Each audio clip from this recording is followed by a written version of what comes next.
This is Andi Purewal for Boxing News. I'm joined by Fabio Wardley here in Ipswich. Fabio, how are you doing? How does it feel to be back here again? Different opponent, new name, but same goal. Yeah, look, mix of things. Change of plan, but change of opponent as well. But still here. The show goes on. Still a massive event, massive occasion happening on the 7th of June. Just before we come on to obviously Justis Huni stepping in, do you have any sense of frustration about the Jarrell Miller fight falling through? Because obviously, how the press conference ended initially, I imagine in your own mind you wanted to get your hands on him a little bit.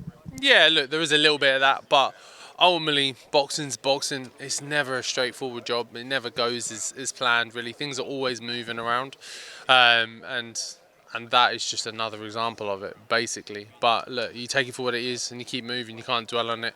The game doesn't stand still, so you have to keep moving. We had a big show and we had some big boots to fill as well. And Justice, thankfully, has stepped in and done that. So yeah, we're looking forward to a big night on the 7th of June. It's obviously a different vibe and a different energy that Justis Huni will bring, whereas Jarrell Miller was very big-mouthed, he's loud-mouthed, likes to have that back and forth. How do you find trying to keep that same energy for somebody like Justis, who maybe you won't have that trash talking, maybe won't get underneath your skin and bring that extra bit of fire out of you? Yeah, that's not something I particularly need. In sense of from my opponents, I don't need them to be loud and mouthy and kick off for them. For me to know what my job is, for me to stay focused, for me to stay on track. It doesn't need. I don't need all of that. So him, how he comes in like this and nice, calm, cool, relaxed is fine by me. It's no bother. I've had opponents like that in the past.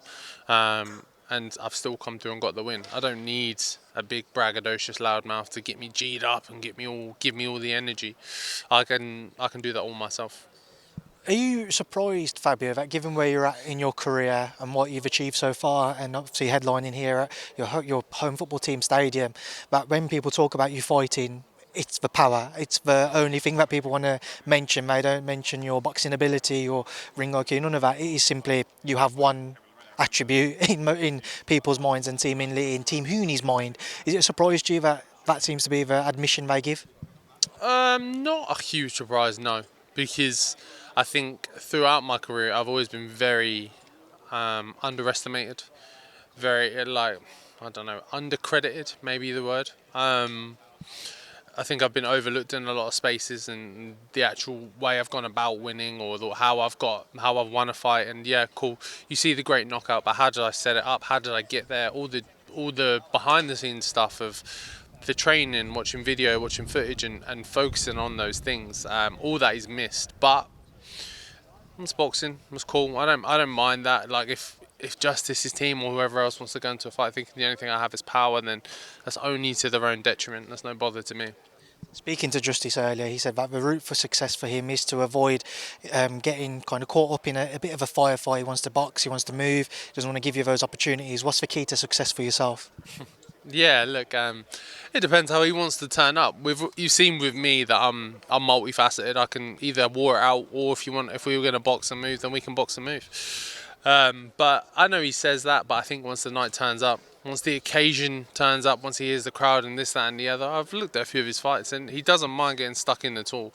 So I don't think he's going to use this as he's called it his coming out party, and he's going to be shy and trying to almost box on the run from me. I think he will get involved.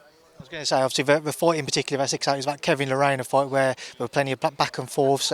He had to come through some tough times in that fight. Does that give you even more confidence for seeing him in a fight like that, and how you can set up your own fight, how you can look to finish the job? Yeah, look, he showed some heart, some grit in that, determination, all good attributes to have going into a fight against me, all stuff you're going to need as well.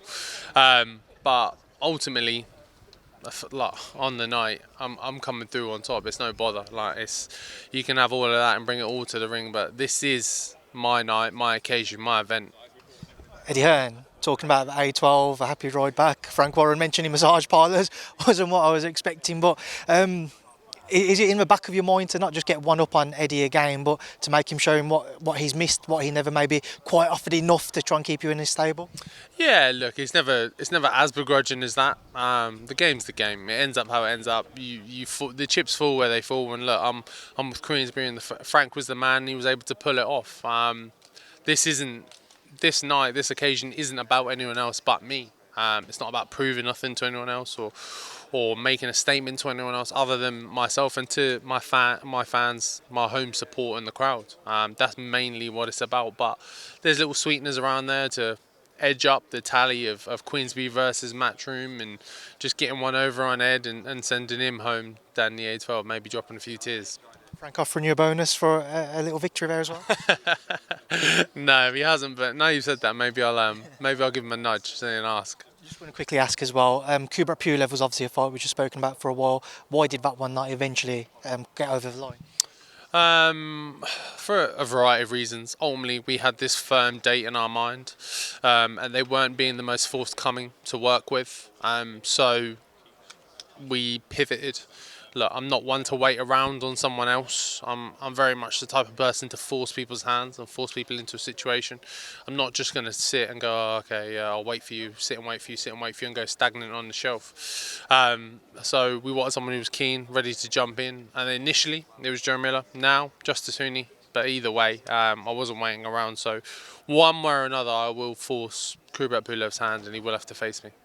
Fabio, appreciate your time as always. Good luck with the rest of camp. Good luck on fight night, and I'll see you soon. Cheers, mate. Thank you.